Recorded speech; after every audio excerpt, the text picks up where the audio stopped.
প্রায় 230 স্ট্রাইক রেটে ব্যাট হাতে ঝড় তুললেন আকবর আলী। 25 বলে 41 রান করেন ইয়াসির আলী রাব্বি। দুর্বার রাজশাহীর দুই দেশি ব্যাটারে বিধ্বংসী ব্যাটিংয়ের বিপরীতে রানে ফিরলেন আফিফ হোসেন।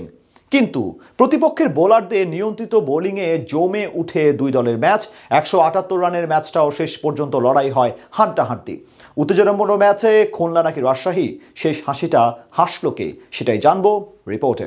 আবারও দুর্দান্ত ব্যাটিং করলেন ইয়াসির আলী রাব্বি। দুর্বার রাজশাহীর ব্যাটিং এর স্তম্ভ হয়ে দাঁড়িয়েছেন যেন টাইগার এই ডানহাতি ব্যাটার। তার মতোই ব্যাট হাতে আজ দায়িত্বশীল ইনিংস উপহার দেন উইকেট কিপার আকবর আলী। শেষ দিকে ব্যাট করতে এসে ঝড় তোলেন 22 গজে। আর এই দুজনের নৈপুণ্যে লড়াই করার পুঁজি পায় উত্তরবঙ্গের ফ্র্যাঞ্চাইজিটি।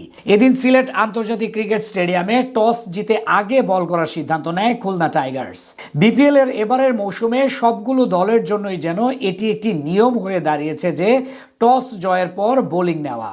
অন্যদিকে আজ আগে ব্যাট করতে নেমে দারুণ শুরু করেন দুর্বার রাজশাহীর দুই ওপেনার মোহাম্মদ হারিস ও জিসান আলম। শুরু থেকেই বেশ আগ্রাসী মনোভাব নিয়ে ব্যাট চালাতে থাকেন হারিস, কিন্তু বেশিক্ষণ স্থায়ী হয়নি তাদের উদ্বোধনী জুটি। দলীয় 44 রানে প্রথম উইকেটের পতন ঘটে রাজশাহীর।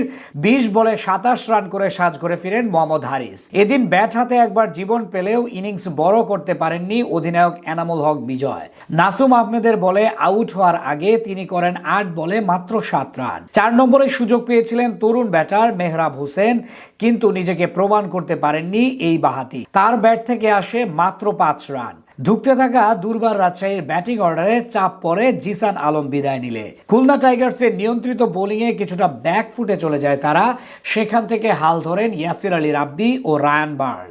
এবারের মৌসুমটা ব্যাট হাতে দারুণ কাটাচ্ছেন রাব্বি।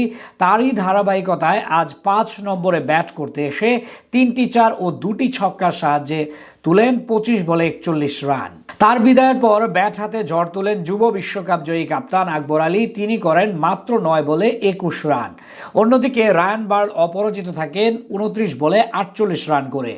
শেষ 4 ওভারে ফ্র্যাঞ্চাইজিটি তুলে 44 রান, যার সুবাদে শেষ পর্যন্ত 178 রানের পুঁজি পায় নির্ধারিত 20 ওভার শেষে। জবাব দিতে নেমে শুরুতেই বশিস্তর উইকেট হারায় খুলনা টাইগার্স।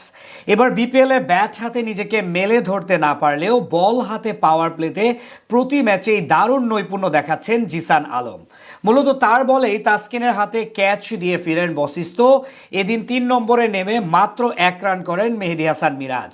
আর সেট হয়েও 28 বলে মাত্র 24 রানের ইনিংস খেলে খুলনাকে বিপদে ফেলে বিদায় নেন নাইম শেখ। 10 ওভার শেষে তাদের সংগ্রহ ছিল 2 উইকেটে 58 রান। এরপর মাঝে জুটি গড়েন আফিফ হোসেন ও মাহিদুল ইসলাম অঙ্কন। দুজন মিলে কিছুটা আশা দেখালেও আফিফ বিদায় নেন 30 বলে 33 রান করে। আর 2 ছক্কার সাহায্যে অঙ্কন করেন 18 রান। শেষ দিকে ইমরুল কায়েসের 6 বলে 17 রানের ইনিংস শুধু ব্যবধান কমিয়েছে। অর্থাৎ 28 রানের জয় নিয়ে মাঠ ছাড়ে দুর্বার রাজশাহী।